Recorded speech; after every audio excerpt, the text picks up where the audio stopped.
Bonjour et bienvenue à tous. Nous sommes le mardi 18 avril et je suis Marion. Et je suis ravie de vous retrouver ce matin pour parler de l'actualité tech.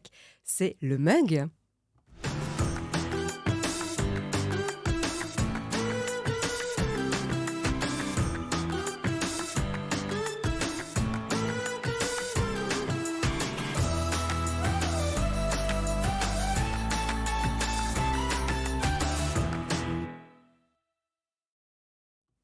J'espère que vous avez la forme. Je suis ravie de vous retrouver. Je vais voir un petit peu qui est arrivé dans la chatroom ce matin.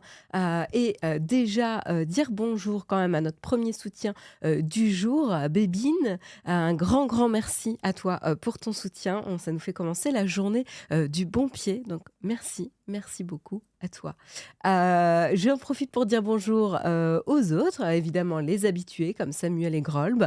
On salue également l'atelier de Sonia, T4Win, Fairjess, Yves Castel, Alan Poisson, Cyber Simple, The Garlic Snail, Laetitia Schlopa, Sidarul, Olek, Natintosh, pas mal comme pseudo. On salue également Poppy, évidemment, Pierre Route, Frouk06, Modolian, Galahad ST, salut Nico Aperture, Bistro Pixel, Alliance 24, Curzico, Flonflon, salut Chourmo2308, salut Mademoiselle Sem, salut Elmama94, Déclic 43, Melmox, La Jouve, Navi 88, Field, Team J, Caradoc, Lauren Per, Saucisserta, La Gogoun, Polaire 75 et Goldomark. Tu m'as eu là, je vais dire Goldorak, tu m'as coupé dans mon élan avec Goldomark.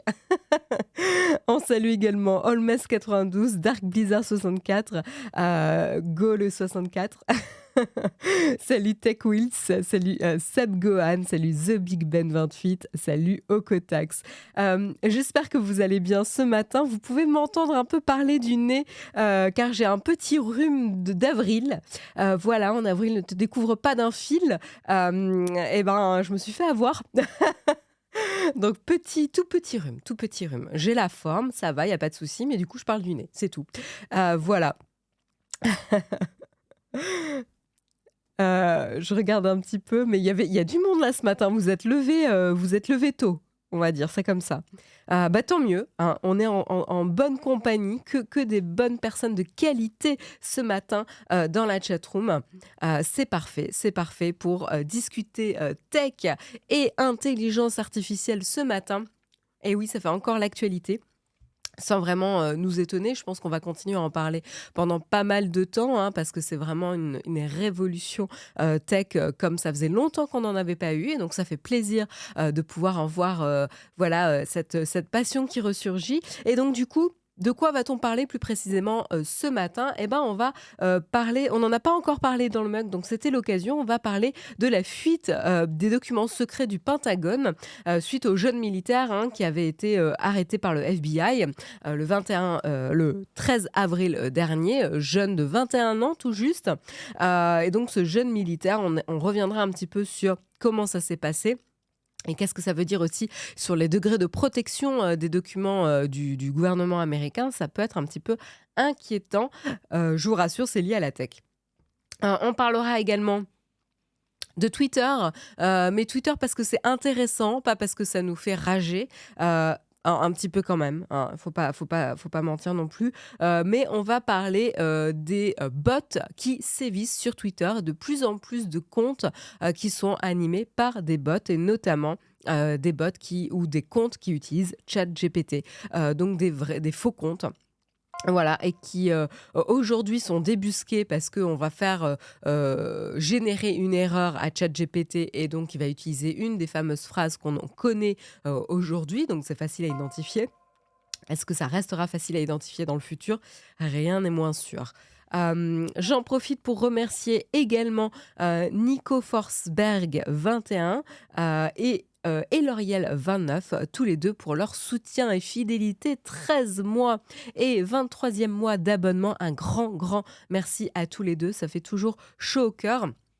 Et si vous vous demandez un petit peu quelles sont les différentes manières, de nous soutenir sur la chaîne, Naotech Team sur Twitch et Naotech, sur YouTube, et ben, vous pouvez faire, comme ces, 3 personnes ce matin. On en est déjà à 3 soutiens, c'est-à-dire nous rejoindre sur Twitch et voilà, faire, prendre un abonnement, hein, et faire un Prime sur Twitch. Un grand merci également à Manon 4096 et Mediosam ce matin, qui nous soutiennent également. Que de fidélité, 30 mois et 24e mois d'abonnement. Un grand, grand merci également à vous deux. Ça fait trop, trop plaisir. Donc voilà, vous pouvez nous soutenir de cette manière-là. Vous pouvez également nous soutenir via Patreon.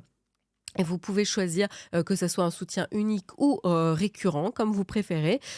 Et n'hésitez pas à le faire à hauteur de 1 € et cetera. Ça peut sembler pas beaucoup, mais en fait, quand c'est récurrent, bah, pour nous, ça nous fait une vraie, ça nous permet de nous projeter et en fait, quand ça s'accumule et que, plus de personnes de la communauté nous soutiennent, ça nous permet vraiment, de rémunérer tout simplement les personnes qui travaillent, pour la chaîne et ce travail d'arrache-pied pour vous fournir, ce contenu, de qualité.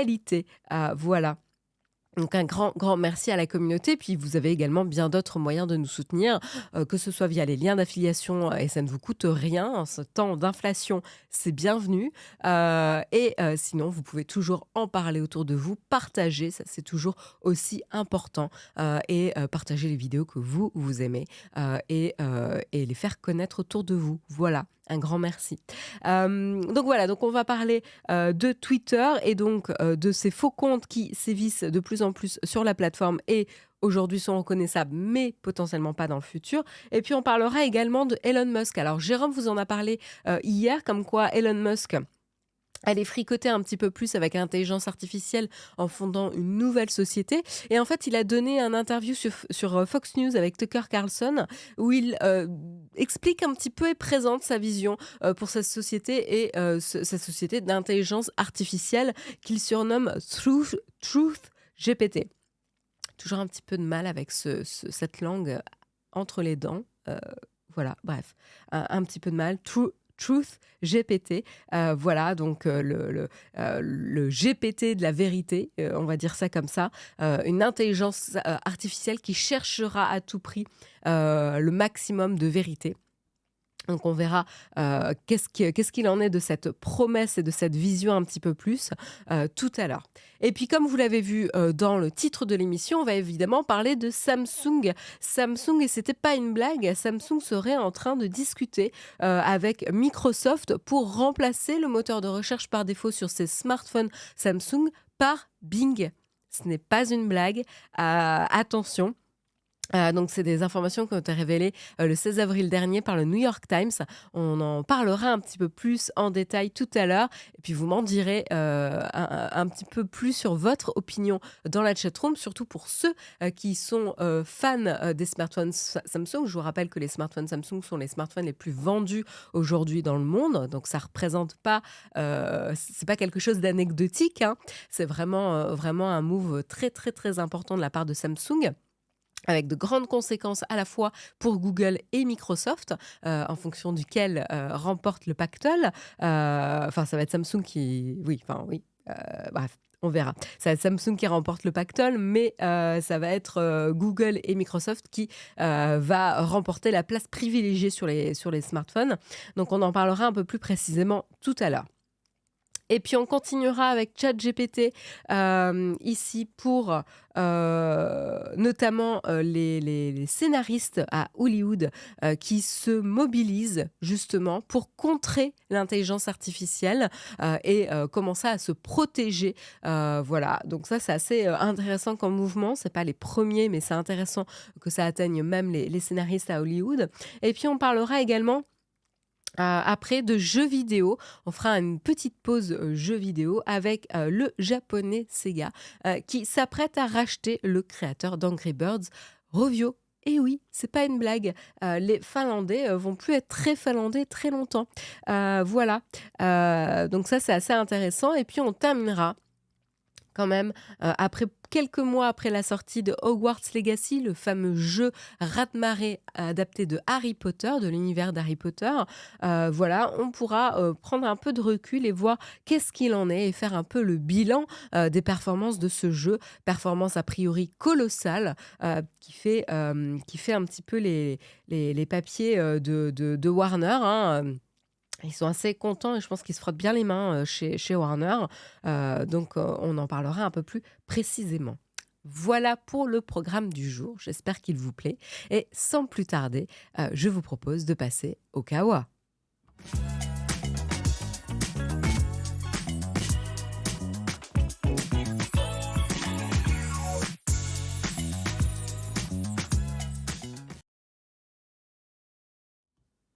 On commence la première news tech ce matin en parlant des fameux leaks, des documents secrets liés au Pentagone. Qu'est-ce qui s'est passé? Donc petit contexte, hein, on revient un petit peu en arrière à la semaine dernière. Le 13 avril 2023, on découvre l'identité de Jack Douglas Teixeira, jeune homme de 21 ans arrêté par le FBI pour avoir fait fuiter, plus d'une centaine de documents secrets. Depuis une dizaine de jours, en fait, il s'avère que ce militaire américain balançait ces documents sur le réseau social Discord. Voilà, Discord, sous le feu des projecteurs et pas forcément dans le bon sens ici. Et donc, il communiquait des fichiers, des rapports sur l'invasion de l'Ukraine par la Russie et des photos qui finissaient évidemment sur d'autres plateformes web, parce que ça démarre sur Discord et après c'est repris ailleurs. Donc, ce jeune homme est déployé au sein de la 102e escadre de renseignement de la Garde nationale aérienne du Massachusetts. Le jeune Américain est également membre d'un groupe d'une trentaine de personnes. Cette trentaine de personnes ont partagé un intérêt pour les armes à feu, les jeux vidéo et des mêmes racistes. Bonne ambiance, ça m'embête de se dire qu'ils aimaient bien les jeux vidéo. Je dirais plutôt ils aimaient les armes à feu et les mêmes racistes, ça va bien ensemble. Euh, et du coup, Jack Douglas Teixeira, qui est également anti-Biden assez profondément, dans un sursaut de patriotisme, dévoile des documents secrets pour donner raison à ses arguments. En gros, il a la plus grande sur le salon Discord. Assez classique, hein, bon esprit. Il risque évidemment jusqu'à 10 ans de prison pour avoir transmis des documents de défense nationale. Ça fera peut-être, ça donnera un petit peu la leçon, hein, qu'on ne peut pas impunément partager des documents top secrets sur Discord à des inconnus. Voilà, qui ne s'étaient jamais rencontrés en plus de visu. Et donc, ça montre un vrai problème au sein de l'organisation du gouvernement américain, de l'armée. C'est notamment la responsable du ministère de la Défense pour la Russie et l'Ukraine sous le mandat de Barack Obama à l'époque, qui partage au New York Times, de toute évidence, trop de gens ont accès à trop d'informations top secrètes qu'ils n'ont pas besoin de connaître. Bien dit, Evelyne Farkas. Et donc, du coup, on peut s'interroger à comment on a atterri à cette absurdité, comment un jeune homme de 21 ans qui fait partie d'une escadre pas forcément particulière, je veux dire, voilà, c'est comment il a eu ce niveau d'autorisation secret. Est-ce qu'il est donné vraiment à n'importe qui? Et ben en fait, on peut remonter un petit peu à ce qui s'est passé suite à l'affaire Snowden. L'administration américaine a mis en place tout simplement des règles limitant la capacité des personnes à accéder électroniquement au matériel militaire. Jusqu'ici, c'est plutôt rassurant et logique. Donc, par exemple, il était interdit de prendre avec soi des objets pour enregistrer des informations. Et le problème de Snowden était d'empêcher les gens de siphonner électroniquement des documents classifiés. Donc ça, c'est ce que nous rapporte un ancien officier du contre-terrorisme, Javed Ali. Malheureusement, la solution à ça, c'est-à-dire à bloquer le siphonnage électronique de ce type de documents, a donné lieu à des documents qui sont tout simplement imprimés et pris en photo par le jeune militaire. Donc voilà, on retourne à la bonne vieille tradition du papier qui n'est pas forcément plus sécurisée ici. Donc voilà, on peut évidemment se demander, hein, comme je disais, pourquoi quelqu'un qui occupe un poste relativement modeste comme ce jeune homme est plutôt obscur au sein de l'armée, à savoir la Garde nationale aérienne du Massachusetts, peut avoir accès non seulement à certains des secrets les plus importants de la nation, mais aussi à un éventail aussi extraordinaire de secrets qui n'ont aucun rapport avec son travail. Et ça, c'est ce qui a été déclaré par l'ancien conseiller général de l'Agence nationale de sécurité, Glenn Gertztel. On s'interroge un peu tous sur comment ça a pu se passer. En tout cas, ça pointe le doigt sur les problématiques liées au Pentagone, qui devra probablement faire face aux retombées de la fuite de ces pages de documents très très sensibles pendant des mois. Les rapports qui ont été divulgués sont a priori un condensé brouillon de nombreuses discussions révélant la forte présence du renseignement américain sur le sol ukrainien à travers le monde et notamment au sein des cercles russes les plus intimes. Et il montre aussi l'implication de pays comme la Corée du Sud dans la guerre entre la Russie et l'Ukraine, ou même d'un possible accord de la Serbie avec l'Ukraine, alors que Belgrade serait proche de Moscou. Voilà, donc voilà, c'est quand même des informations qui ne devraient pas traîner entre n'importe quelle main. Et donc c'est quand même assez étonnant d'avoir une fuite aussi basique. Et alors c'est assez étonnant de se dire quand même que la conscience patriotique de ce jeune homme de 21 ans est dépassé finalement par prouver qu'il a raison en partageant des documents top secrets. Enfin, je sais pas quoi. Je sais pas, quand ils font passer des entretiens, ils essayent pas d'évaluer l'intégrité des personnes. Enfin, c'est quand même assez étonnant, une bavure pareille. Bon, après, il est jeune, c'est vrai, 21 ans, mais bon, bref.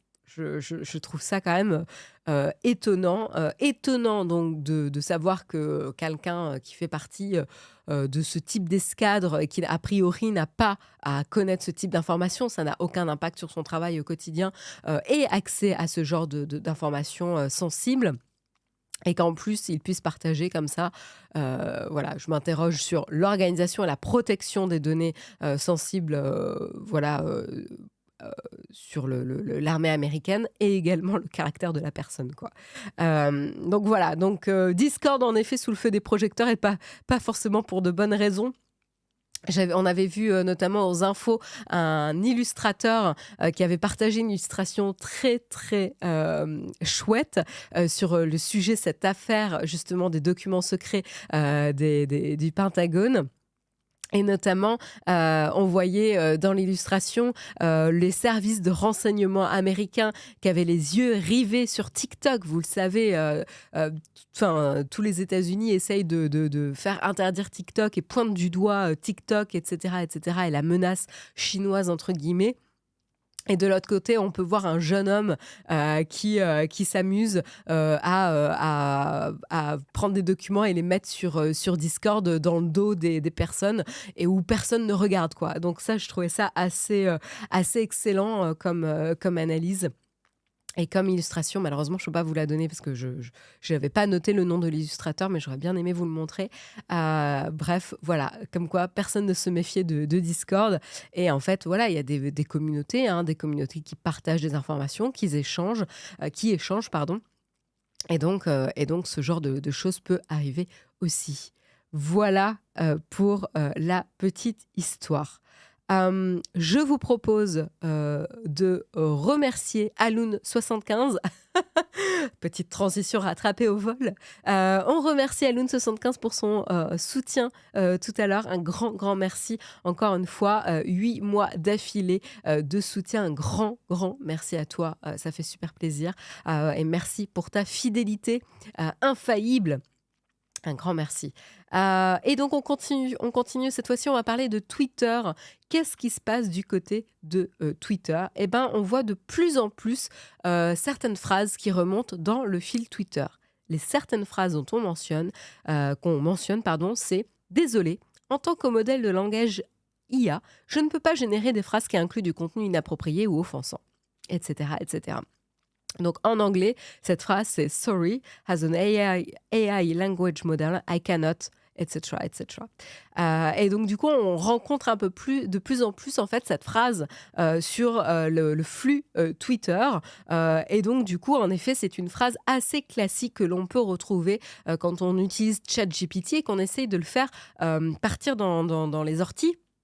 Et donc, quand on le fait, un peu dérailler, où on essaie de lui faire dire des choses, par lesquelles, ses règles, d'utilisation, l'interdit, d'accéder à votre demande, et donc voilà, donc on connaît un petit peu cette phrase. Normalement, elle nous dit quelque chose, et en effet, elle apparaît de plus en plus sur Twitter, et c'est le chercheur en logiciels espions, phishing et désinformation pour The Citizen Lab, John Scott Reltron, qui a justement signalé ce phénomène, dans un thread, qui a été posté, hier, tout simplement.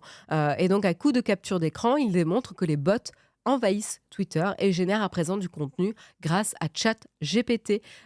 Donc du coup, on peut vous montrer un petit peu, voilà, des petits, exemples. Donc voilà le thread, hein, en question, et il montre en fait, voilà des captures, d'écran où on peut voir: «Sorry, as an AI language model, I cannot create a phrase with the word Sunday, et cetera, et cetera. I'm sorry, as an AI language model, I cannot generate a phrase that includes inappropriate or offensive content, etc. I don't encourage or support any discriminatory or inappropriate content. I cannot provide a phrase with these words as they do not seem to have any logical connection or context.» Donc voilà, vous avez plusieurs exemples ici. Donc c'est pas la seule capture d'écran, hein. Vous avez celle-ci, et celle-ci, donc c'est quand même, pas mal. Et donc du coup, voilà, ça, on peut se demander, mais qui sont ces bots? Et en fait, cette phrase émane de profils qui ont donc des points communs. La plupart ont une vingtaine, d'abonnements, et encore moins, d'abonnés, et d'après, cet expert, John Scott Reltron, ces derniers serviraient à pousser des discours de haine, du contenu nationaliste ou religieux, ou bien encore du contenu sexuel. Bonne ambiance encore une fois sur Twitter. Et ce qu'ils écrivent est généralement de mauvaise qualité, mais c'est généralement la quantité qui compte ici, puisque le but est de spammer et de répandre ses idées. Les exemples cités ne représentent toutefois que la pointe visible de l'iceberg, car pour un tweet généré par ChatGPT qui est raté, c'est-à-dire où on voit et on s'aperçoit que c'est une intelligence artificielle, combien arrive à passer à travers ce filtre? Difficile d'estimer finalement, ce chiffre. Et après, il y a la plateforme de veille des réseaux sociaux VisiBrain, l'expression as an AI language model, qui dit qu'elle a été utilisée, dans 2027 tweets depuis le 13 avril dernier. Et a priori, il y a une vraie accélération, puisque quand on regarde jour par jour, l'expression est recensée 635 fois le 14 avril, 773 fois le 17 avril. Et donc, il y a d'autres expressions, hein, comme not a recognized word or cannot provide a phrase or with the given words, violates OpenAI's content policy, qui permettent également, de repérer ce type de compte. Mais tout ça, ce sont des exemples quand, on va dire, l'intelligence artificielle échoue, ou part dans les orties. Donc en fait, voilà, ça ne montre pas tous les messages qui fonctionnent ici. Donc cette manière de comptabiliser les bots grâce justement à leur erreur, risque cependant de devenir rapidement caduque, tout simplement parce que, déjà ça s'améliore constamment et à une vitesse extrêmement rapide. Voilà, mais surtout, il y a également plusieurs internautes qui se sont mis à utiliser justement cette fameuse phrase pour créer des mèmes. C'est pas vraiment étonnant, quoi. Donc du coup, voilà, on a ce genre de tweets, qui sont partagés, quoi. Voilà, donc ça va être de plus en plus difficile de, repérer en fait ce genre de faux comptes. Donc intéressant, hein, voilà, Elon Musk disait que, l'engagement et l'activité sur la plateforme, augmentait. C'est sûr qu'en faisant revenir l'extrême droite et en accueillant des bots et des faux comptes, ça va faire augmenter l'activité. Est-ce que ça fait augmenter la qualité? Ça, hein, on peut, se questionner, et puis bon, la qualité après tout c'est suggestif, hein, subjectif, pardon. Donc voilà, hein, on peut se dire ça, comme ça. Voilà, en tout cas, intéressant d'avoir eu, cette analyse-là, et de noter, que ça se répand. Pas forcément étonnant, hein, parce qu'on en avait, un peu parlé justement sur les risques. Voilà pour, Twitter. Mais on n'en finit pas complètement avec Twitter, ou en tout cas, on ne va pas très, très loin, puisqu'on va parler d'Elon Musk. Pourquoi on va parler, d'Elon Musk? Jérôme vous en a parlé hier, comme quoi Elon Musk, justement envisage, et monte une société qui va travailler sur l'intelligence artificielle. Mais ce qui est intéressant, c'est que Elon Musk, tout simplement, s'est exprimé sur le sujet, puisqu'en fait, il a parlé de sa vision, justement, pour un compétiteur d'OpenAI, donc d'intelligence artificielle, dans un interview sur la chaîne Fox News avec le présentateur Tucker Carlson. Voilà. Et donc, et ce qu'il dit, c'est, je vous le dis en anglais et après je vais traduire. I'm going to start something which I call Truth GPT, or a maximum truth-seeking AI that tries to understand the nature of the universe. And I think this may be the best path to safety, in the sense that an AI that cares about understanding the universe is unlikely to annihilate humans, because we are an interesting part of the universe. Donc ça, c'est très, très intéressant. Donc pour vous le traduire de manière approximative, parce que je vous le fais en temps réel, je ne suis pas encore super réveillée. Je vais commencer par quelque chose que j'appelle GPT vérité, ou la vérité GPT, ou une intelligence artificielle qui va chercher le maximum de vérité et qui va essayer de comprendre la nature de l'univers. Je pense que ça sera le meilleur, la meilleure direction, la meilleure approche pour la sécurité, dans le sens où une intelligence artificielle qui s'intéresse à comprendre l'univers va être moins tentée d'annihiler les humains, parce que nous sommes une partie intéressante de l'univers. C'est mettre l'humanité sur un piédestal, peut-être. Après, oui, évidemment, moi aussi, je nous trouve intéressants. mais j'en sais rien. Voilà. Donc voilà, c'est ce qu'il dit. Et ça, c'est intéressant parce que justement, il élabore un petit peu plus son discours, et il dit qu'une intelligence artificielle n'aura pas de désir de nous détruire et de détruire l'humanité, parce que de la même manière que nous, on ne va pas vouloir détruire les chimpanzés, on va vouloir les protéger. Alors là, on fait une petite pause. Ironie ici que Elon Musk ose dire que les humains traitent et ont envie de protéger les chimpanzés, quand on voit comment une des sociétés d'Elon Musk traite les chimpanzés eux-mêmes. Alors là, petite pause sur la société Neuralink. Neuralink, c'est quoi comme boîte? Pour ceux qui ne connaissent pas, Neuralink, c'est une société qui est en train de développer un appareil, un implant dans le cerveau, ici, qui est censé pouvoir contrôler un ordinateur avec ce fameux implant dans le cerveau. Alors pourquoi je parle de Neuralink et du traitement des chimpanzés? Parce que comme tout appareil ou intervention qui va être sur le corps, ici un implant dans le cerveau, il faut pouvoir le tester. Et donc malheureusement, ce sont les chimpanzés qui sont des cobayes ici pour cette société. Et des cobayes, a priori, pas forcément très bien traités, puisque Neuralink fait face à des investigations du niveau fédéral qui suit certaines accusations sur l'abus des animaux, la maltraitance animale, des expérimentations qui ont été accélérées et qui ont provoqué des morts non nécessaires, donc d'animaux et notamment de chimpanzés. Et donc ici, c'est quand même très, très ironique que Elon Musk dise « Ah non, mais l'intelligence artificielle traitera les humains comme nous, on traite les chimpanzés, c'est-à-dire avec bienveillance, en les traitant bien. » Bon, moi, je propose qu'Elon Musk soit le premier cobaye de sa propre intelligence artificielle, qui soit traité de la même manière que lui traite ses chimpanzés avec Neuralink. Voilà. Donc voilà, ça c'est intéressant. Et donc du coup, qu'est-ce que je peux vous dire de plus par rapport à ça? Ce qui est intéressant, donc, Jérôme vous a parlé hier de la petite vexation d'Elon Musk par rapport au OpenAI suite à un petit combat de coq pour la gestion de la société à l'époque.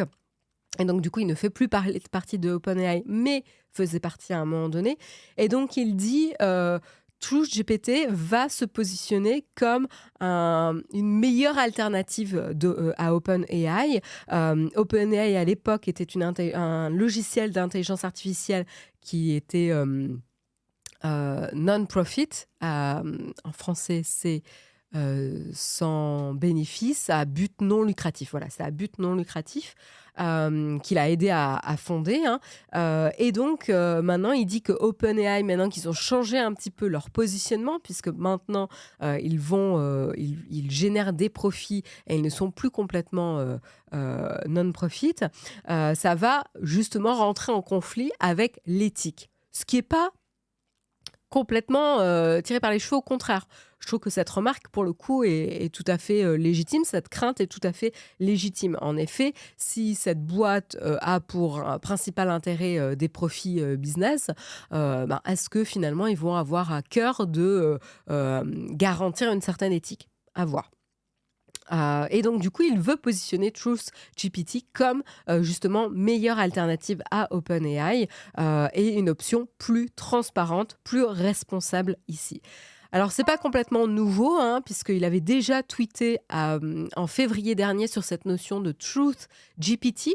Donc, il avait déjà un petit peu en tête. Il avait également pointé du doigt les risques que représentait cette course à l'intelligence artificielle avec plusieurs chercheurs en intelligence artificielle. Ils avaient notamment signé une lettre ouverte qui avait été publiée en mars, pardon.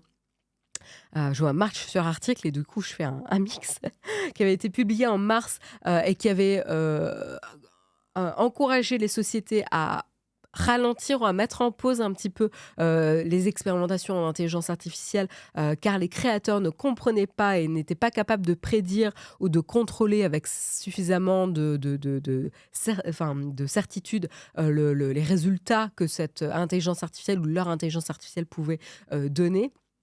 Mais voilà, en tout cas, là, il a pris le train en marche, avec un peu de retard, certes, mais en tout cas, il a une vision claire et il propose de faire quelque chose de mieux. Alors, on pourrait se demander, évidemment, dans quelle mesure il veut vraiment s'engager là-dessus. J'ai envie de dire, comme il en a quand même parlé sur une chaîne comme Fox News de manière officielle, je pense qu'il est plutôt sérieux justement sur ce projet et je pense qu'il a raison d'être sérieux. Maintenant, est-ce que ça va rassurer certains investisseurs de ces autres boîtes? J'en sais rien, parce que ça veut dire qu'il va encore s'engager dans un énième projet.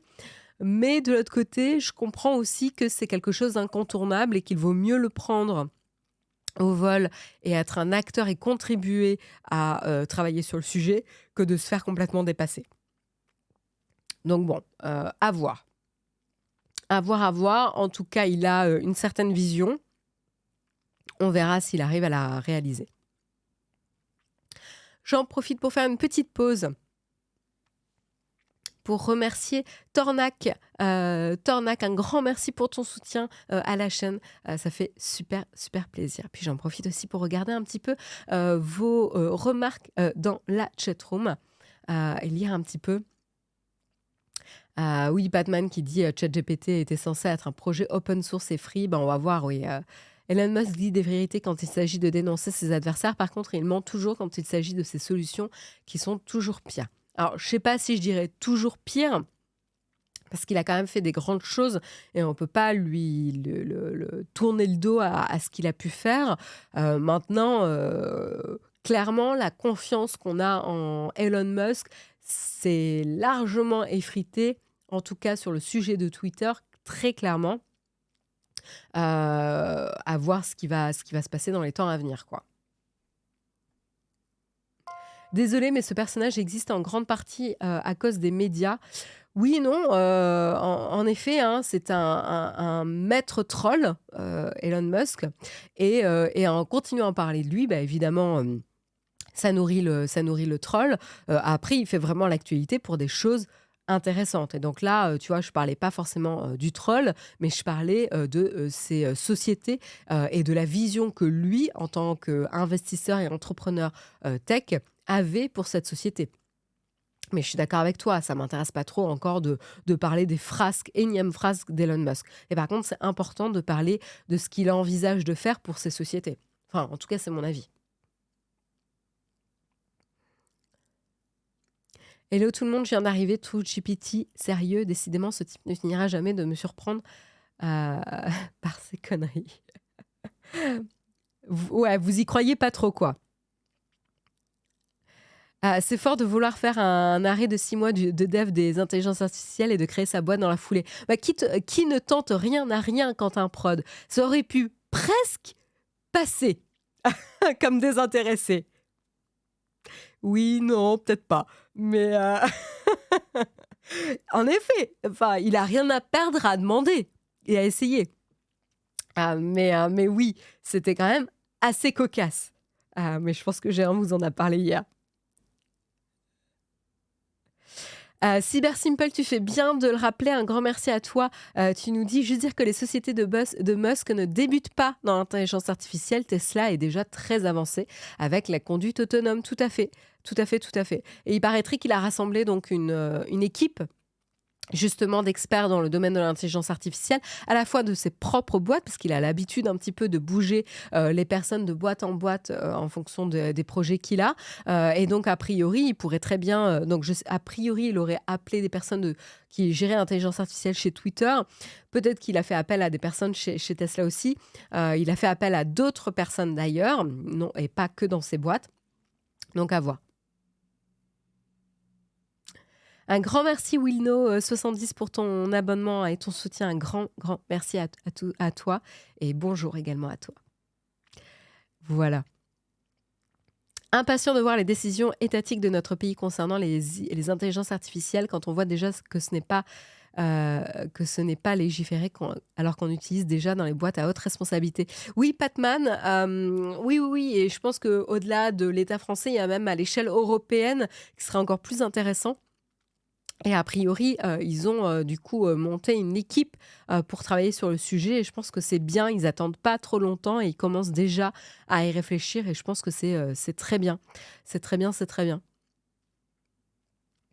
Ce lien avec Truth Social est cringe quand même. Ouais, tout à fait. Truth Social, pour rappel, c'est le réseau social de Donald Trump, alternative à Twitter. Et donc, c'est vrai que ce discours pour... ramener la vérité, etc. C'est généralement la rhétorique utilisée par un certain clan politique américain. Et donc, du coup, ça peut hérisser un certain poil, dont le mien. Mais oui, tout à fait. La rhétorique est pas nouvelle. Voilà. Voilà en tout cas pour cet article et pour du coup la vision d'Elon Musk concernant son projet de société d'intelligence artificielle et le positionnement qu'il souhaite développer avec sa propre intelligence artificielle pour contrecarrer OpenAI. On verra et on vous tiendra au courant évidemment de toute nouvelle information sur le sujet. On continue. Intelligence artificielle encore, mais cette fois-ci, c'est Hollywood qui se rebelle et qui essaye de se protéger et d'ériger certaines protections pour ses scénaristes. Et c'est l'annonce publiée le 22 mars 2023 sur le compte Twitter de la Writers Guild of America, WGA, qui a fait du bruit. Donc, je vous ai fait un WGA versus anglais-français, enfin voilà. Donc, a fait du bruit dans le petit monde des scénaristes d'Hollywood, car c'est la première fois que le syndicat des scénaristes le plus important de l'industrie du cinéma a abordé justement l'utilisation de l'intelligence artificielle dans l'écriture des scénarios avec les studios. Donc, ça marque quand même un vrai tournant ici. Le syndicat est actuellement en discussion justement pour renouveler un accord syndical avec les plus grandes boîtes de production de séries, mais peu de choses laissaient présager jusqu'ici que l'intelligence artificielle serait mise sur la table de ces négociations. Beaucoup étaient trop concentrés sur notamment la question des salaires, des royalties dans le streaming, souvent plus bas que ceux de la télé malheureusement, pour même envisager de telles discussions. Or, selon Ryan Schmidt, avocat spécialisé justement dans le droit de l'industrie du divertissement et qui exerce dans l'État de Géorgie. Et il a été interrogé justement par l'équipe de Numérama. La WGA, justement, essaye de prendre les devants sur cette technologie et imposer des normes de l'utilisation de l'intelligence artificielle pour protéger ses membres. Donc, c'est plutôt intéressant ici. Justement, encore une fois, moi, je suis assez impressionnée que les gens n'attendent pas tant que ça et finalement essayent de réfléchir dès maintenant, alors que ça fait à peine quelques mois que tout le monde ne fait que parler de l'intelligence artificielle. Rappelez-vous, ça a commencé peut-être en novembre, a explosé en décembre, donc c'est relativement récent, hein. Et donc les négociations avec les studios qui ont lieu tous les 3 ans arrivent justement au bon moment pour répondre à la montée en popularité de ces agents conversationnels complexes tels que ChatGPT. Et du coup, pour cet avocat, je rappelle Ryan Schmidt, la principale peur est que les studios prennent une idée pour un film ou un scénario et demandent tout simplement à ChatGPT d'écrire une première version. Et seulement après, vont vouloir engager des scénaristes pour seulement retravailler le texte de ChatGPT. Et donc, dans ce cas-là, tout simplement, pourquoi ça c'est une peur? En fait, les studios paieraient moins leurs scénaristes puisque de toute façon, le travail est à moitié fait. En effet, c'est quand même plus facile de démarrer d'un brouillon à éditer, corriger et améliorer que démarrer d'une page blanche, entre guillemets. Et donc, du coup, il y a la WGA qui a posté un thread sur Twitter ce 22 mars qui détaille justement ce que le syndicat espère obtenir à l'issue des discussions. Donc, le principal objectif du syndicat est de garantir que les studios ne peuvent pas utiliser l'intelligence artificielle pour discréditer le travail des scénaristes en réduisant leur salaire, leurs royalties, leurs droits d'auteur et leur crédit d'écriture. Il spécifie aussi que l'intelligence artificielle ne pourra pas être utilisée comme matériel de base dans l'écriture de scénarios. Donc ça, c'est assez intéressant. Et donc voilà, c'est pas la première fois que des créateurs ici craignent de perdre leur travail, ou en tout cas d'appauvrir aussi la créativité, de ne pas rémunérer les vrais auteurs ici. Donc c'est intéressant qu'en tout cas la WGA s'interroge en tout cas sur l'impact de l'intelligence artificielle sur la profession des scénaristes. Et c'est vrai que le Copyright Act, la principale loi qui régit les droits d'auteur aux États-Unis, date de 1976. Donc du coup, pas forcément armé pour l'époque actuelle et les technologies actuelles. Donc, c'est là que Ryan Schmidt, justement, explique qu'il est justifié de s'inquiéter de la question de la propriété intellectuelle dans l'intelligence artificielle. Voilà. Et encore une fois, c'est pas la première fois, puisqu'il y a déjà Getty qui a attaqué en justice certaines intelligences artificielles génératrices d'images, etc., puisque justement elles se sont entraînées sur un modèle de données qui était propriétaire de Getty notamment. Et l'autre grande peur de la WGA, le vol d'idées effectué par les intelligences artificielles. Donc on y vient, dans les tweets justement, le syndicat affirme que le plagiat est une caractéristique fondamentale de l'intelligence artificielle. Puisqu'en effet, le but de l'intelligence artificielle, c'est de prévoir ou d'anticiper la plus probable suite réponse à un prompt. Et donc du coup, elle va pour ça se baser sur des données sur lesquelles elle a été entraînée pour prévoir, OK, dans des cas similaires, voilà ce que généralement est servi. Et donc, du coup, on sert ça. C'est pour ça qu'on a aussi des résultats de biographie complètement erronés par ChatGPT, par exemple. Parce que, par exemple, si vous demandez la biographie d'une personnalité connue, en fait, ChatGPT ne va pas forcément se tenir à des faits vérifiés et une biographie validée. Il va se dire, généralement, ce type de profil a telle biographie. Et donc, du coup, voilà la biographie de cette personne-là. Et donc, c'est là qu'on atterrit à des choses complètement tirées par les cheveux, quoi. Donc voilà, donc le plagiat est une caractéristique fondamentale de l'intelligence artificielle, et ça renvoie justement à la sempiternelle question de est-ce que l'intelligence artificielle peut vraiment créer quelque chose au lieu d'être juste un amalgame de tout ce qu'elle a déjà lu et vu sur Internet. Ça, c'est une vraie question. C'est une vraie question aujourd'hui. Et donc, du coup, il y a le docteur Amin Ebrahim Afroisi, qui est un chercheur à l'université de Yale, spécialisé justement dans le droit d'Internet et la philosophie, et donnant des cours sur l'éthique et la philosophie de l'intelligence artificielle, ne pense pas que l'intelligence artificielle peut créer. L'intelligence artificielle, en tout cas, telle qu'elle fonctionne aujourd'hui, ne génère pas des réponses, mais des imitations de réponses. Et d'où le danger aujourd'hui de demander ou de poser des questions à ce type d'intelligence artificielle. Voilà. Et après, il y a également la question de et si dans le futur, ces intelligences artificielles pouvaient avoir des idées originales, les machines ne pourront jamais exprimer les profondeurs des émotions ou expériences humaines que l'art examine. Donc ça, c'est une hypothèse, en effet. Mais ce qui est intéressant, c'est de se poser la question, sommes-nous prêts à reconnaître la valeur artistique d'une œuvre écrite ou peinte ou composée par un algorithme ? Rien n'est moins sûr ici.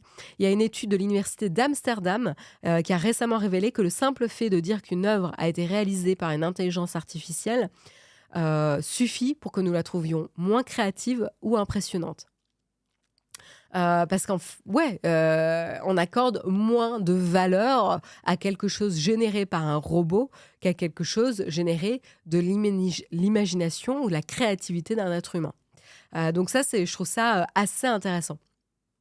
Très, très, très intéressant. Voilà. Donc, je vous encourage à lire cet article. C'est un article de Numérama dont le titre est ChatGPT n'écrira pas le prochain Disney et les scénaristes de Hollywood mobilisés de Sarah Laurent. Voilà, un article très, très, très intéressant. Je vous encourage à aller le lire plus en détail. Voilà. Et j'en profite pour remercier Trash Till Death qui nous a soutenus. Un grand merci pour ton soutien, justement. Merci beaucoup.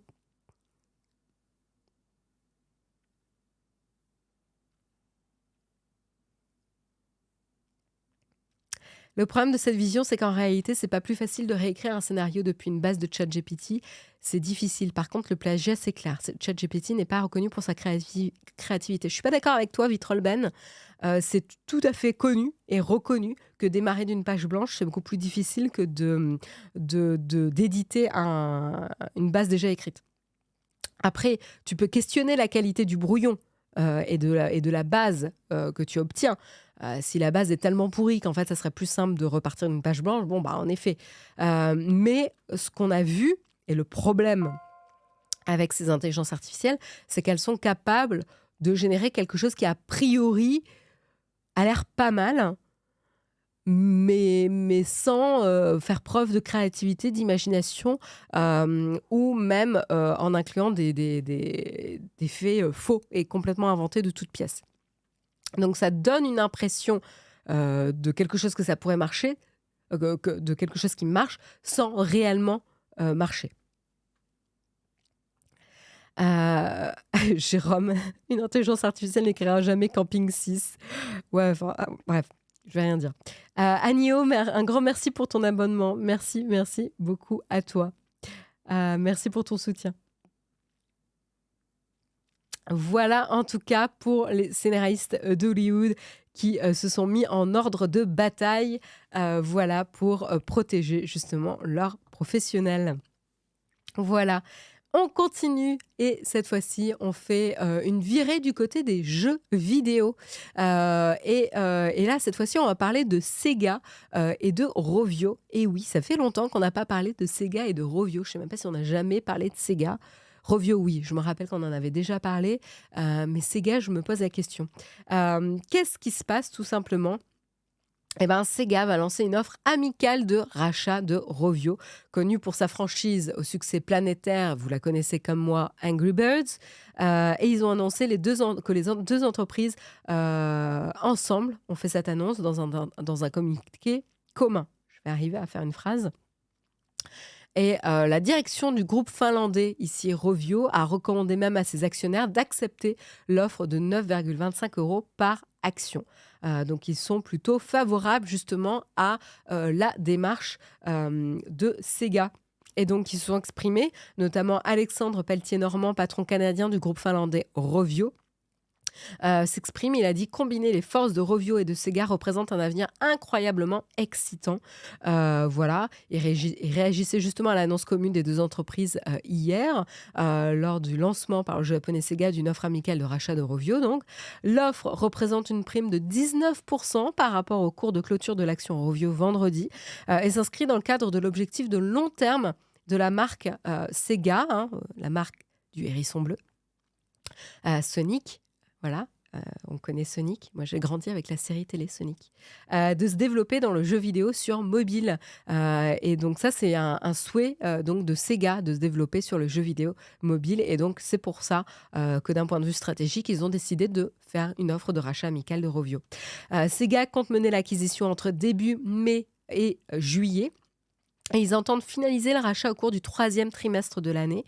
Donc, grand acteur du jeu vidéo dans les années 80-90, avec ses consoles Mega Drive, Sega est connu pour son célèbre personnage de Sonic le Hérisson, rapide comme l'éclair. Mais malheureusement, la firme a quand même connu un sacré déclin et s'est fait notamment bien dépasser par les consoles Nintendo ou même PlayStation. Donc, c'est-à-dire...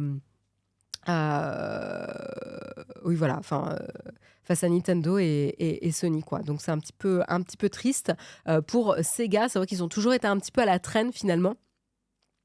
Et au-delà de la création de jeux vidéo, le groupe, qui s'appelle Sega Sammy Holdings depuis 2004, est aussi très présent dans les jeux d'arcade et les machines de pachinko. Alors les machines de pachinko, c'est un croisement entre les flippers et les machines à sous, très très répandu au Japon. Donc, le déclin de ce domaine d'activité, donc les machines de pachinko, s'est accéléré ces dernières années à cause de la pandémie de Covid-19. Et donc, du coup, les jeux sur smartphone sont donc perçus comme une planche de salut ici par Sega, qui a réalisé quand même l'an passé un chiffre d'affaires annuel de 381,5 milliards de yens. Ça équivaut à environ à 2,6 milliards d'euros, pour un bénéfice net d'environ 214 millions d'euros. Donc du coup, avec Rovio, Sega met aussi la main sur la plateforme pour jeux sur mobile du finlandais Beacon, l'autre actif principal de Rovio. Et donc du coup, ça signe un peu l'indépendance des fleurons finlandais dans le jeu vidéo sur mobile. Rovio, pour la petite histoire, a été créé en 2003 par 3 étudiants en informatique à Helsinki. Cette petite société finlandaise, à l'époque, elle avait été propulsée...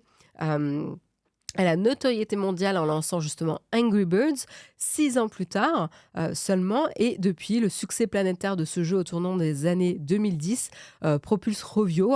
Rovio était resté très dépendant de sa licence car ils n'avaient pas réussi à renouveler finalement ce coup de maître qu'ils avaient fait avec Angry Birds. Et justement, c'est là qu'il y a une méfiance ici du marché, car on doute de la capacité de Rovio à rééditer un succès mondial. Ça semble assez incertain aux yeux des analystes. Et moi, je partage un petit peu justement ça, parce qu'en fait, Rovio n'est connu strictement que pour Angry Birds. Et pour donc tous ces produits dérivés, parce que bon, Angry Birds, c'est des jeux mobiles, mais c'est aussi toute une galaxie de produits dérivés. Et en fait, ils n'ont pas réussi à reproduire quelque chose de cette ampleur. Aujourd'hui, la direction de Rovio emploie 500 personnes. Voilà, et a recommandé, donc, comme je disais en introduction, d'accepter l'offre de rachat. Et donc, du coup, si on regarde un petit peu le reste du paysage de jeux vidéo mobiles, sur mobile, il y a eu le rachat de Supercell. Supercell, c'est ceux qui ont fait Clash of Clans, Hay Day, et qui a été racheté par des entreprises japonaises, puis par le chinois Tencent en 2016. Cette acquisition marque enfin la fin de l'indépendance des fleurons finlandais du jeu vidéo sur mobile. La Finlande conserve toutefois un éditeur indépendant de jeux vidéo de taille, avec le spécialiste de jeux pour console Remedy Entertainment et la franchise Alan Wake. Mais bon, c'est vrai que un peu triste pour la Finlande, mais en même temps, voilà, c'est le succès de leur société qui donc évolue et font leur vie. Voilà pour Angry Birds. Vous en pensez quoi du coup du rachat de Rovio par Sega? Est-ce que vous avez bon espoir? Est-ce que vous y croyez pas? Est-ce que ça vous interpelle? Je regarde un petit peu vos commentaires dans la chatroom et j'en profite pour remercier Copperfield93 pour ton soutien. Un grand merci à toi.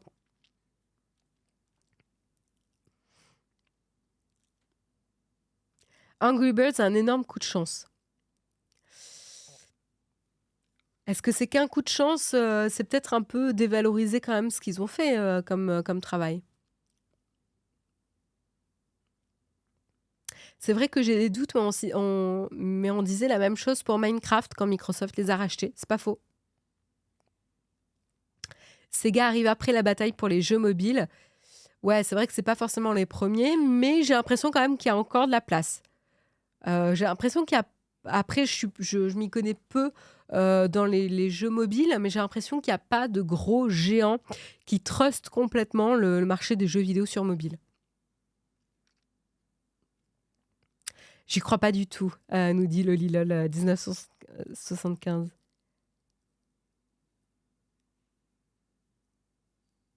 C'est un mix de tout, un bon timing, mais aussi un super jeu addictif pour l'époque. Tout à fait, ouais. Tout à fait, tout à fait. Donc on verra. On verra. Vous avez vos doutes, j'ai mes doutes aussi. Peut-être que le futur nous donnera tort, et j'espère, pour Sega et Rovio. Hein. Je leur souhaite quand même un chouette avenir, plein de créativité. Donc à voir.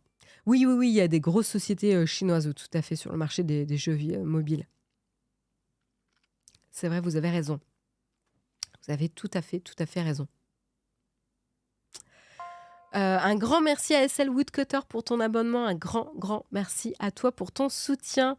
Là-dessus, je vous propose de continuer avec le dernier article de la journée pour clôturer cette news tech de bon matin. Et cette fois-ci, on va continuer encore dans les jeux vidéo, mais plus forcément sur mobile, puisqu'on va parler de Hogwarts Legacy et faire un petit peu le point quelques temps après son lancement. Hogwarts Legacy est donc le jeu dont la sphère vidéoludique a le plus parlé en ce début d'année.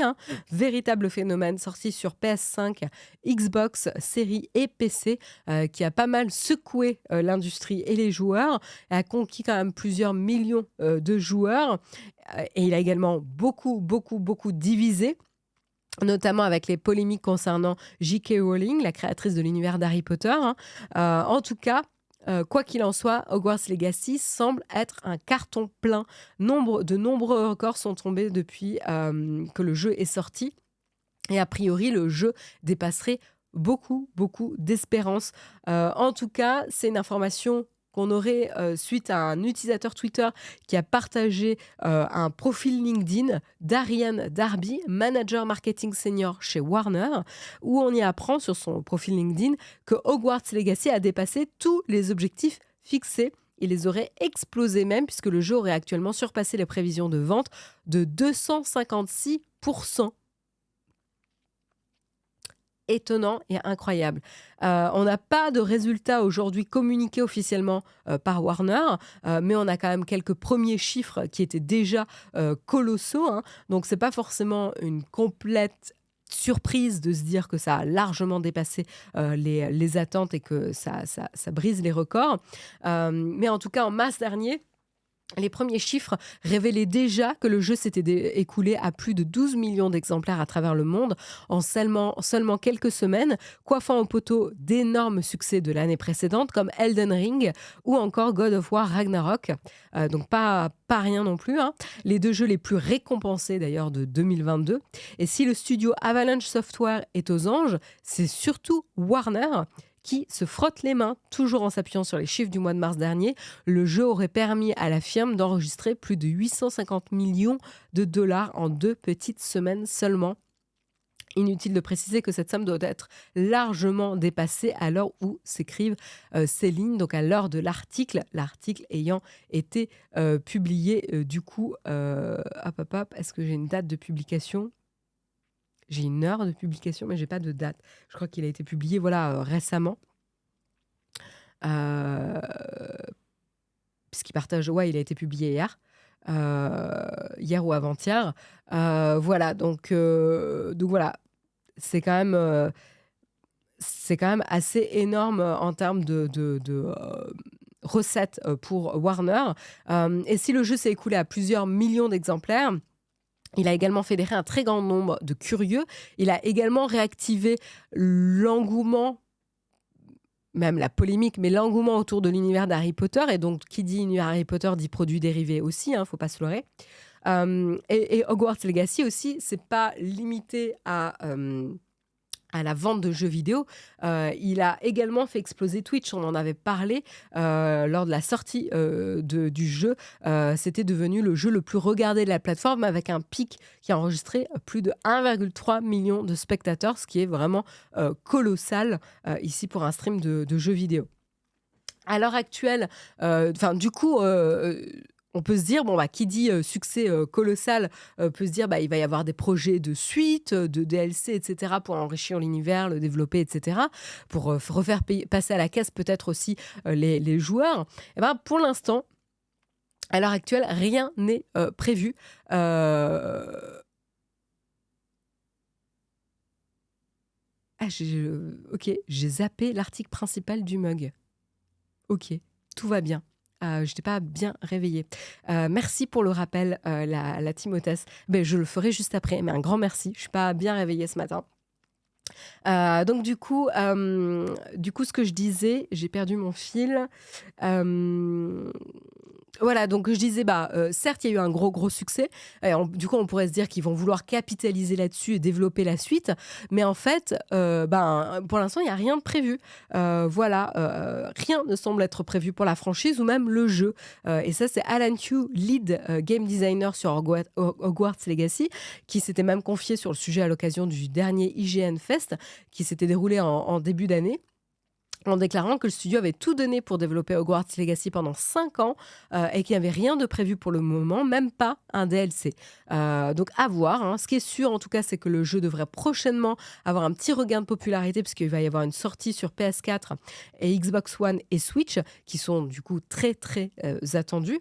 J'avoue que sur la Switch, ça doit être pas mal. Hein. Bref. J'ai Jérôme en plus qui essaie de me convaincre de prendre une Switch, donc il faut que je me méfie de ce que je dis. Mais voilà, on attend encore du coup leur sortie parce que les sorties sur PS4, Xbox One et Switch sont constamment retardées, donc à voir. À voir. Voilà. Je regarde un petit peu vos commentaires dans la chatroom. Cette histoire de boycott est ridicule depuis le début. Les fans d'Harry Potter s'en tapent complètement de ce faux débat. Ce sont les limites des réseaux sociaux. Je pense pas que ça soit complètement ridicule. En tout cas, pour les personnes impactées par les propos de J.K. Rowling, très certainement, c'est pas ridicule. C'est le premier concerné. Donc quand même non, je pense pas que ce soit ridicule et je pense que c'est important d'avoir ce débat et d'avoir ces personnes qui puissent s'exprimer et reprocher du coup à J.K. Rowling son positionnement. Alors qu'est-ce qui se passe, Doudi? Tu me dis, peut-on résumer le problème? Pour la faire courte, J.K. Rowling s'est exprimée plusieurs fois en tenant des propos transphobiques, voilà, et ouais, je pense principalement transphobe, voilà, donc qui vise de manière négative la communauté trans. Je crois même des fois à tendance homophobe également, mais là j'ai un petit doute. Et donc du coup, sachant que J.K. Rowling, voilà, elle a eu quand même des propos très limites, et donc du coup, elle va soutenir certaines associations qui ont ce genre de point de vue, et donc du coup, voilà. C'est une atteinte à cette communauté qui déjà a beaucoup de mal à se faire respecter et à être représentée correctement et respectée sur la sphère publique. Voilà. Donc voilà. C'est totalement ridicule de vouloir faire payer tous les artisans du jeu vidéo Harry Potter. S'ils ont un problème avec J.K. Rowling et que ses propos sont répréhensibles, alors il faut porter plainte contre elle. Dante Today, c'est un sujet compliqué dans la mesure où elle va toucher une rémunération en tant que créatrice de l'univers d'Harry Potter suite aux ventes du jeu vidéo. Je suis d'accord avec toi, moi je suis partagée. D'un côté, je trouve ça triste pour les personnes passionnées qui ont travaillé sur le jeu vidéo et qui ont fait un travail d'arrache-pied pendant 5 ans dessus, et d'un autre côté, je comprends aussi qu'on puisse se soulever contre ça. Voilà, c'est pas simple. C'est pas simple. Voilà. Donc voilà. Mais ce n'était pas le sujet du jour. Et donc, du coup, on va passer du coup à la tartine, puisque j'ai copieusement zappé l'article principal du mug ce matin. Et donc, on va accorder une tartine. Oh là là, c'est pas possible. Une tartine à Samsung qui potentiellement va se débarrasser de Google comme moteur de recherche sur ses smartphones. À tout de suite pour la tartine.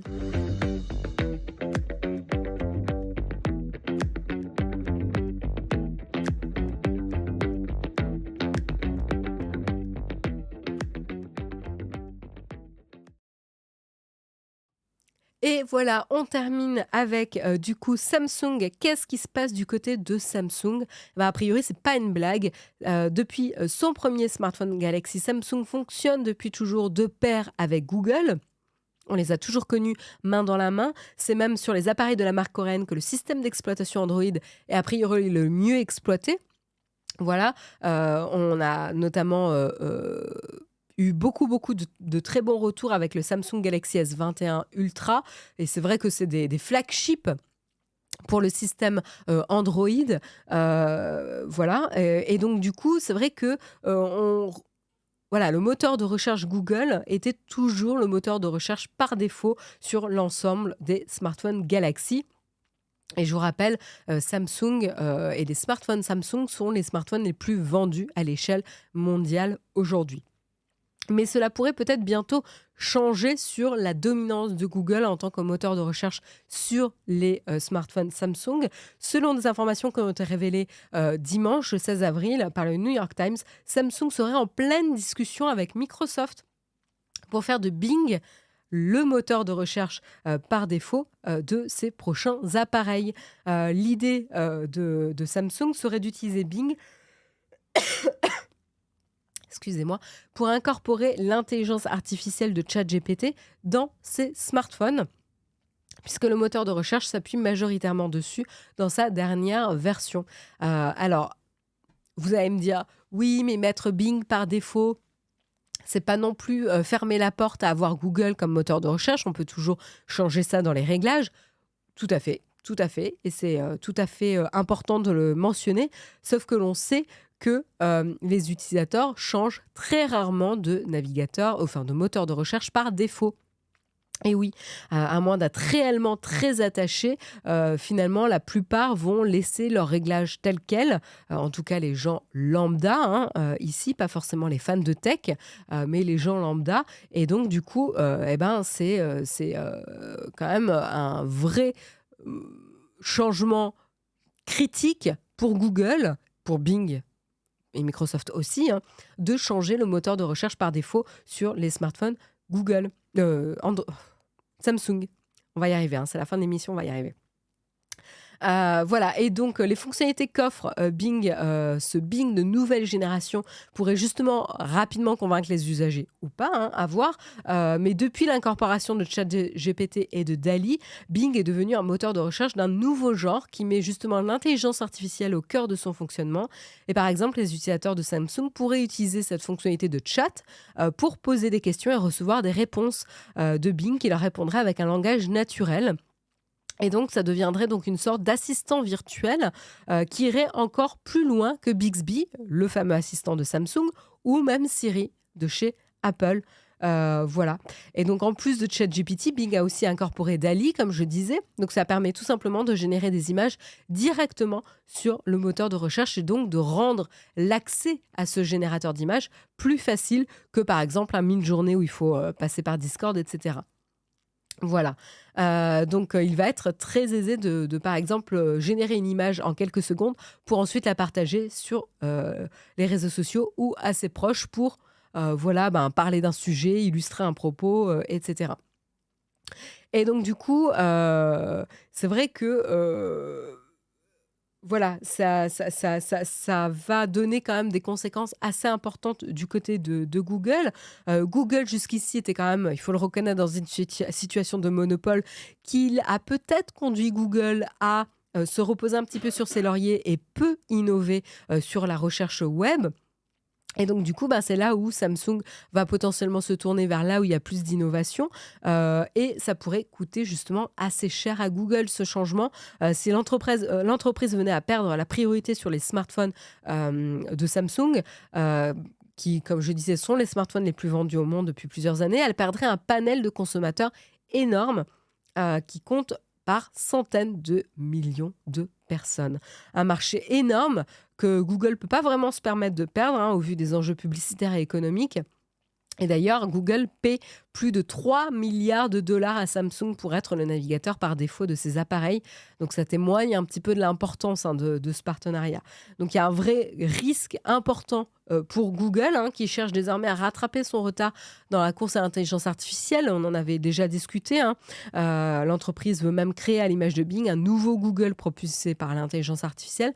Mais à voir ce que ça va donner et à voir ce que les discussions entre Samsung et Microsoft vont aussi donner. Voilà. Donc voilà, c'est quand même pas anodin ou anecdotique ici. C'est important à suivre. On vous tiendra au courant évidemment de tout changement ici sur cette décision et sur l'évolution des discussions.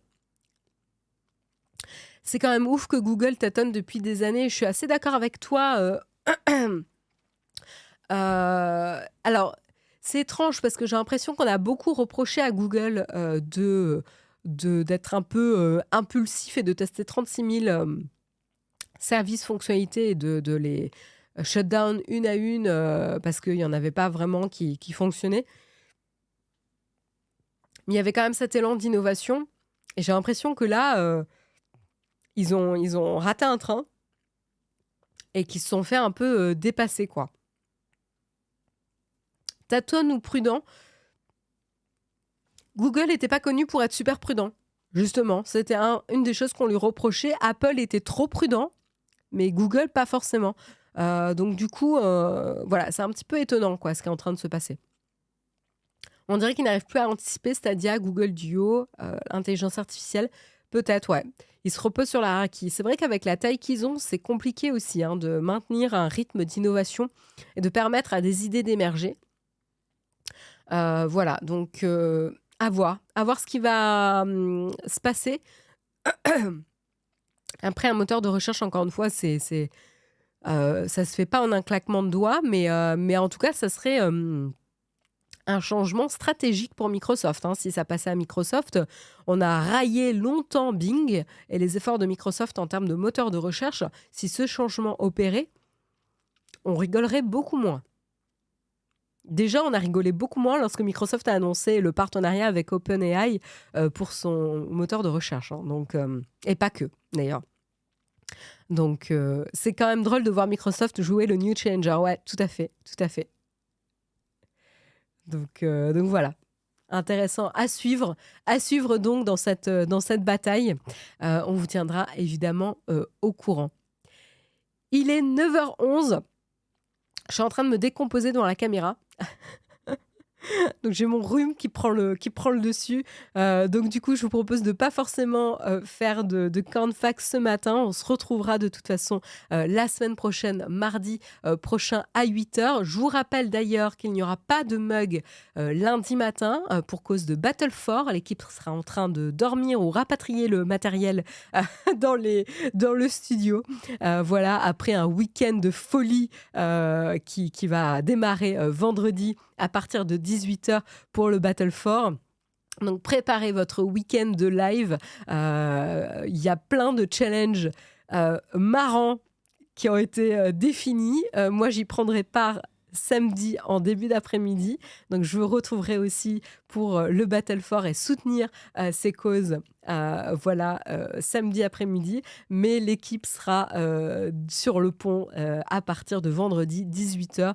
Donc, si vous avez envie de passer le week-end en bonne compagnie, rendez-vous sur Naotech Team sur Twitch pour suivre l'aventure. Voilà. Une petite question parce que j'ai dit que t'en parlerais. C'est quoi le logiciel qui permet de choisir les séries et ça te dit à quoi t'abonner? Quoi? Tu m'avais montré un truc. Tu dis les séries que tu regardes et il te dit quel abonnement il faut prendre tous les mois. Jérôme est en train de me poser une question en live, je ne sais pas si vous entendez, il me dit c'est quoi l'application où on rentre ses séries et qui permet de dire à quel service il faut s'abonner chaque mois. Ça doit être dans l'historique de Flipboard parce que c'est un article que j'avais fait, mais alors je me souviens plus du tout du nom de l'application et je crois qu'aussi, attention, c'était une application qui marchait surtout aux États-Unis. Just Watch, c'est ça? Je sais pas. Je sais pas. Et je crois que... Alors, on vous dit Just Watch dans la chatroom, mais je crois que c'était un service qui fonctionnait principalement aux États-Unis, non? J'ai un doute. Attendez, on va regarder en direct. Ça, on peut faire une petite recherche rapide. Moteur de recherche de films et séries en streaming. Oui, non, ça a l'air de fonctionner en France.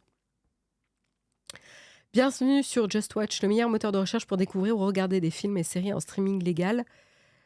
Oui, donc voilà, donc il y a ce service, mais par contre, il te dira pas quand t'abonner et te désabonner. Mais il va te dire où sont tes séries, par contre. Mais c'était un autre service que j'avais dit où il te donne par moment d'année à quel service il faut t'abonner ou te désabonner. Ça, c'était différent. Voilà pour la petite interruption là-dessus. Là-dessus, je vous souhaite une excellente semaine, excellente journée. Je vous retrouve, comme je disais, mardi prochain à 8h pour le premier mug de la semaine, du coup. Et avant de se quitter, on va lancer un petit raid. Et on va aller écouter de la bonne musique avec Flonflon pour commencer la journée du bon pied aussi. Moi, je vous souhaite une excellente journée et je vous dis à très bientôt. Bye bye.